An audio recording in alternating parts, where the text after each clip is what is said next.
परिचय। आज दो मित्र रॉय और सेड पिकनिक मनाने के लिए एक समुद्र तट पर आए और उन्होंने खूब आनंद लिया। यह तट प्राकृतिक सुंदरता से भरपूर है और मैं इस प्रकार की दृश्यावली बहुत पसंद करता हूं। रॉय, वहां उठती उन ऊंची समुद्री लहरों को देखो, कितनी आकर्षक लग रही हैं, है ना? हाँ, वे तो आश्चर्यजनक हैं। लेकिन क्या तुम्हें पता है कि ये समुद्री तरंगें किस परिघटना का अनुसरण करती हैं? नहीं, क्या तुम मुझे बता सकते हो? हाँ, क्यों नहीं। ये समुद्री लहरें दोलन करती हैं। ये अपनी गति आवर्ती रूप से दोहराती हैं। ठीक है, मैं समझ गया, मगर मैं इस बारे में कुछ और जानना चाहता हूं। क्या तुम मुझे बता सकते हो? हाँ बिल्कुल, मैं बताता हूं। विद्यार्थियों, इस पाठ में हम दोलनों के बारे में सीखेंगे। उद्देश्य: इस पाठ के अंत में आप निम्न करने में सक्षम हो जाएंगे: दोलनों और शब्दावलियों को परिभाषित करना, सरल आवर्त गति को समझना, सरल आवर्त गति को एक समान वर्तुल गति के साथ विश्लेषित करना, सरल आवर्त गति में वेग और त्वरण की गणना करना, सरल आवर्त गति के लिए बल के नियम को परिभाषित करना, सरल आवर्त गति में ऊर्जा की गणना करना, कमानी दोलन को विश्लेषित करना, सरल लोलक के बारे में जानना, अवमंदित सरल आवर्त गति को समझना, प्रणोदित दोलनों तथा अनुनाद को समझना। आवर्ती और दोलन गतियां। आवर्ती गति, यह वह गति है जो समान समय अंतरालों के बाद स्वयं को दोहराती है। समय अंतराल आवर्ती गति का आवर्तकाल कहलाता है। कुछ उदाहरण निम्न हैं: सूर्य के परितः ग्रहों की गति, पृथ्वी का अपने ध्रुवीय अक्ष पर घूमना, किसी घड़ी की सुइयों की गति। दोलन गति, यदि कोई पिंड किसी मध्य स्थित के पीछे और आगे गति करता है तो कहा जाता है कि यह दोलन गति करता है। कुछ उदाहरण निम्न हैं: किसी दीवार घड़ी के लोलक की गति, किसी कमानी से लटके भार के दोलन, किसी यू आकृति की नली में द्रव्य की गति जब द्रव्य को एक ओर संपीड़ित किया जाता है और फिर इसे छोड़ा जाता है। आवर्तकाल आवृत्ति एवं विस्थापन। आवर्तकाल, वह न्यूनतम समय अंतराल जिसके बाद गति की पुनरावृत्ति होती है, इसका आवर्तकाल कहलाता है। आवर्तकाल को प्रतीक टी से अनुरूपित किया जाता है। इसका एसआई मात्रक सेकंड होता है। आवृत्ति, एक सेकंड में पूर्ण किए गए चक्रों की संख्या दोलन की आवृत्ति कहलाती है। टी का व्युत्क्रम प्रति इकाई समय में दोलनों की संख्या प्रदान करता है। इसे प्रतीक v से निरूपित किया जाता है। v और t के बीच निम्न संबंध होता है: v बराबर 1/t। v का मात्रक प्रति सेकंड है। यह हर्ट्ज कहलाता है। विस्थापन को किसी भी विचारणीय भौतिक गुण में समय के साथ परिवर्तन के रूप में परिभाषित किया जाता है। आइए एक उदाहरण देखें। माना कि कोई गुटका ऐसी कमानी से जुड़ा है जिसका दूसरा सिरा किसी दृढ़ दीवार से संबद्ध है। गुटका घर्षणहीन पृष्ठ पर चलता है। गुटके की गति को दीवार के विस्थापन x के रूप में वर्णित किया जा सकता है। सरल आवर्त गति।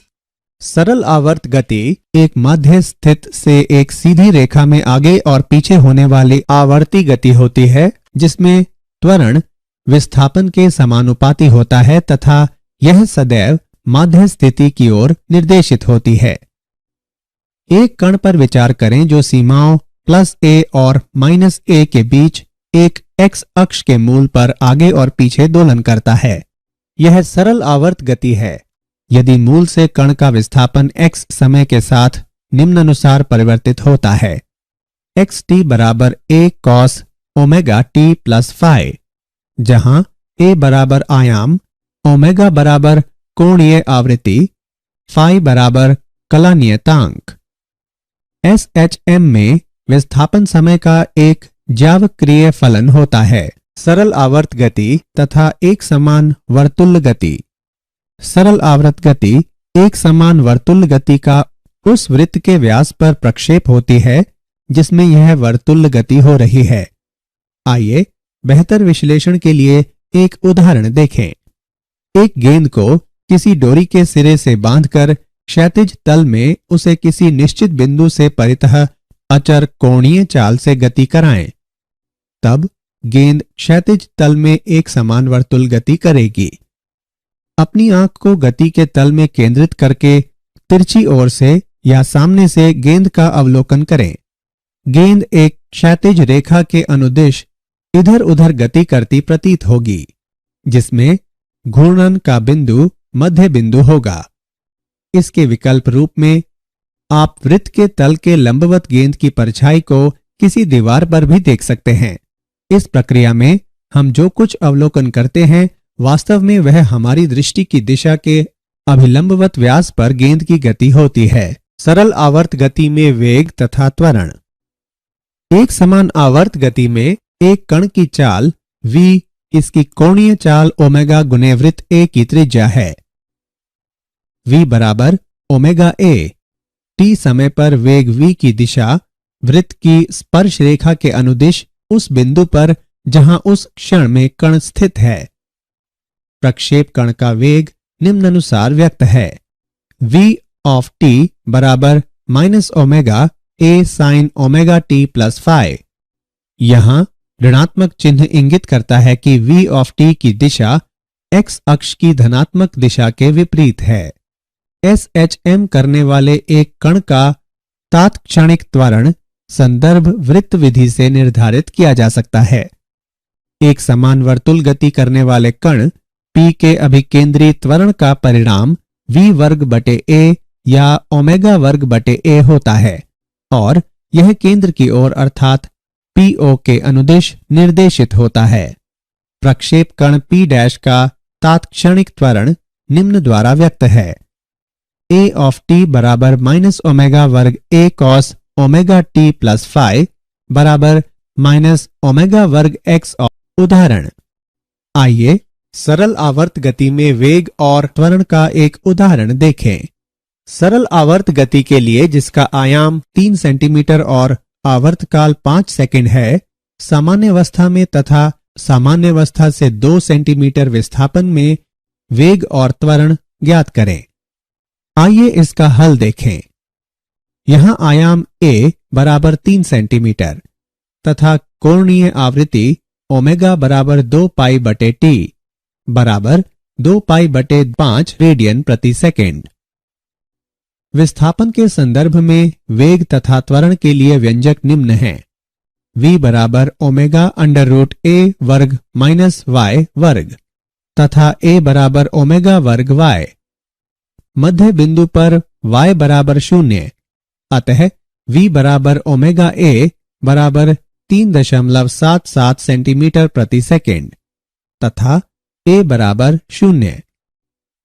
y बराबर 2 सेंटीमीटर पर हम पाते हैं कि v बराबर 2 पाई वर्गमूल 5 बटे 5 बराबर 2.81 सेंटीमीटर प्रति सेकेंड।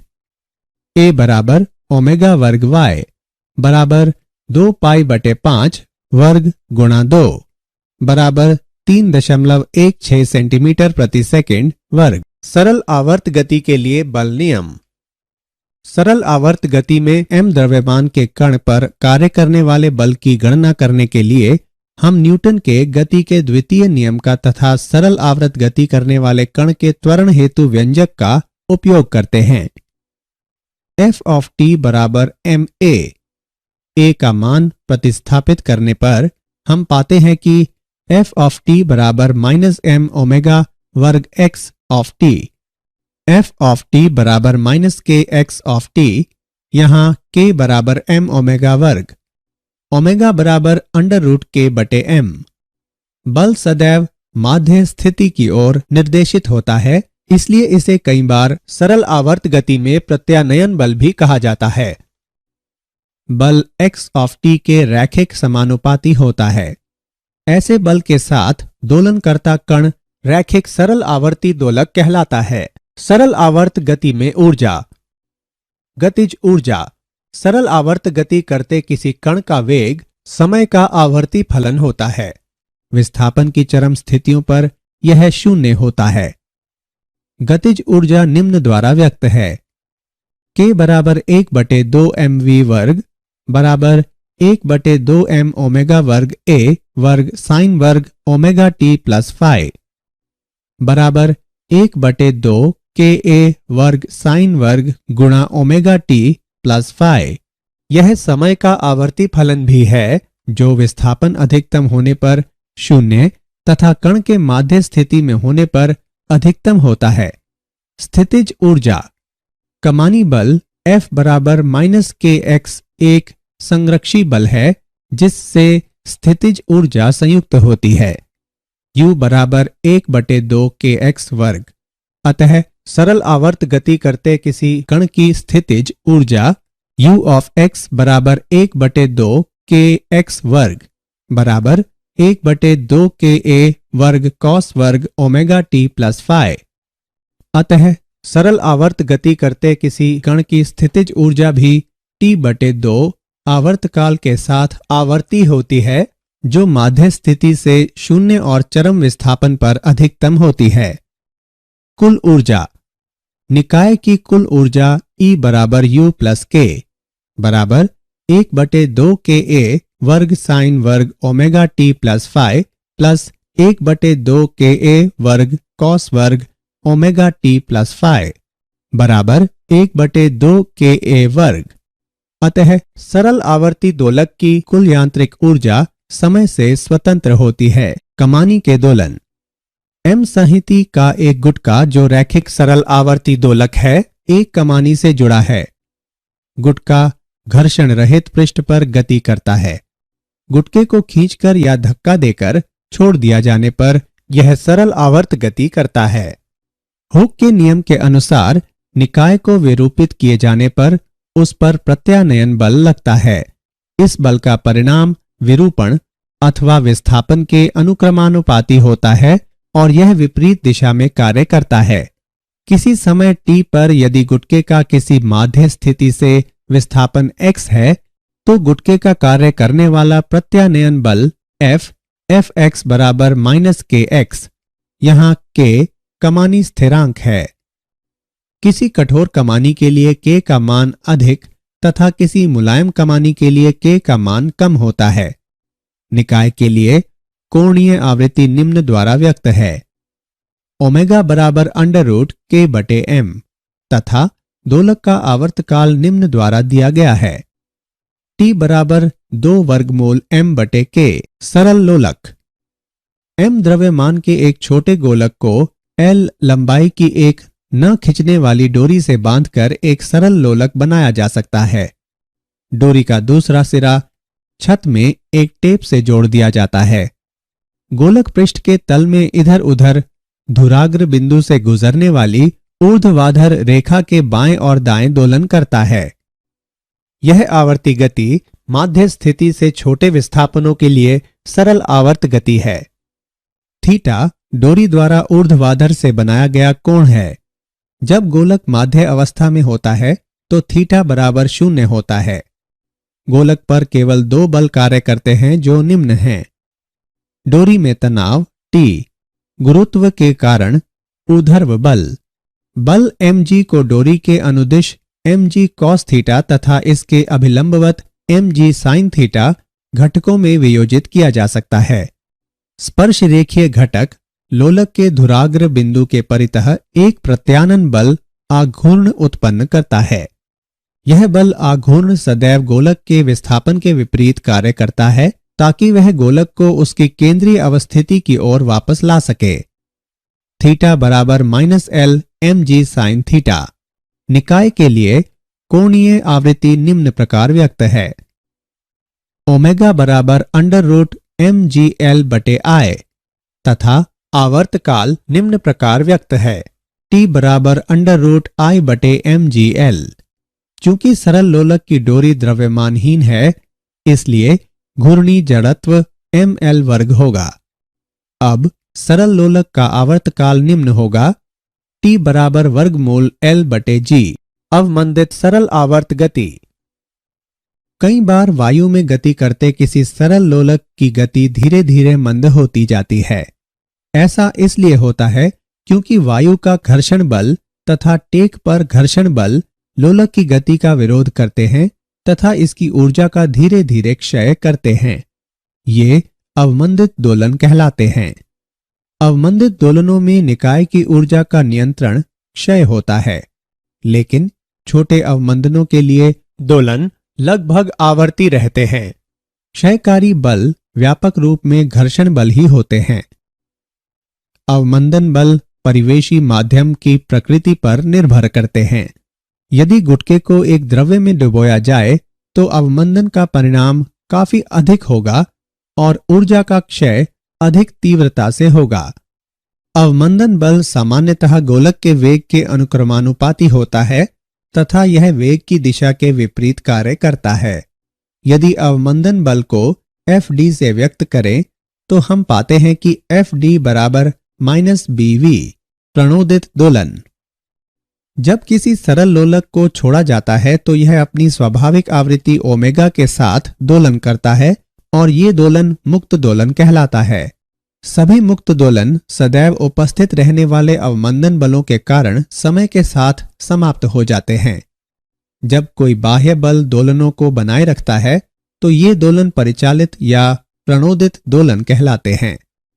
बाह्य बल स्वयं आवर्ती होता है जिसकी आवृत्ति ओमेगा डी परिचालित आवृत्ति कहलाती है। निकाय अपनी प्रवृत्ति आवृत्ति ओमेगा के साथ दोलन नहीं करता बल्कि बाह्य बल की आवृत्ति ओमेगा डी के साथ दोलन करता है। अनुनाद परिचालक आवृत्ति का वस्तु के दोलन के प्राकृतिक आवृत्ति के बराबर होने की स्थिति में दोलन के आयाम के अधिकतम होने की परिघटना को अनुनाद कहते हैं। आइए इसे एक उदाहरण से समझें। विभिन्न लंबाइयों के 5 सरल लोलक एक ही डोरी से लटकाए गए हैं।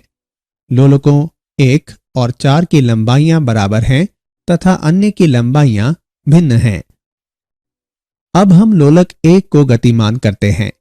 संबद्ध डोरी से होकर ऊर्जा उस लोलक से अन्य लोलकों को स्थानांतरित होती है जिसके फलस्वरूप वे भी दोलन करने लगते हैं। परिचालन बल संबद्ध डोरी द्वारा प्रदान किया गया है। इस बल की आवृत्ति लोलक 1 के दोलन की आवृत्ति के समान होती है। लोलकों 2, 3 और 5 की अनुक्रियाएं हैं। वे पहले विभिन्न आयामों से अपनी अपनी प्राकृतिक आवृत्तियों के दोलन करते हैं, परंतु यह गति अवमंदित हो जाती है और बनी नहीं रह पाती। लोलक 4 की अनुक्रिया लोलकों के इस सेट के विपरीत होती है। यह लोलक 1 के समान आवृत्ति के साथ दोलन करता है और इसका आयाम धीरे धीरे बढ़ता हुआ काफी अधिक हो जाता है।